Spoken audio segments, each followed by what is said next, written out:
இன்னைக்கு வீட் பிஸ்கட் தாங்க செஞ்சிருந்தேன். அதுக்கு 30 கிராம் அன்சால்டட் பட்டர வந்து ஒரு மிக்ஸிங் பவுல்ல சேர்த்து நல்லா பீட் பண்ணி எடுத்துக்கிட்டேன். அது கூட ஒரு 70 கிராம் ப்ரவுன் சுகர் வந்து நான் சேர்த்திருக்கேன். நீங்க ஒயிட் சுகர் கூட சேர்த்துக்கலாம்.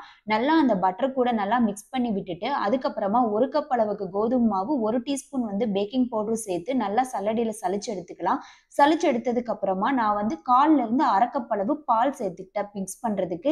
நீங்க காய்ச்சின பாலும் எடுத்துக்கலாம், காய்ச்சாத பாலும் எடுத்துக்கலாம். நான் வந்து காய்ச்சாத பால் தான் சேர்த்திருந்தேன். இந்த மாரி கொஞ்சம் கொஞ்சமா பால் சேர்த்து அந்த அந்த மாவு வந்து நல்லா பிசைஞ்சு எடுத்துக்கலாம். ரொம்ப அழுத்தம் குடுக்காம ஓரளவுக்கு ஒண்ணு சேர்ந்து வந்தாலே போதும். சப்பாத்தி மாவு பதத்துக்கு நல்லா ஒண்ணு சேர்ந்து வந்ததுக்கு அப்புறமா ஒரு 10 நிமிஷம் அப்படியே ஊற வச்சதுக்கு அப்புறம், நான் வந்து ஒரு பேக்கிங் ட்ரேல வந்து சின்ன சின்னதா உருண்டை புடிச்சு வச்சுக்கிட்டேன்.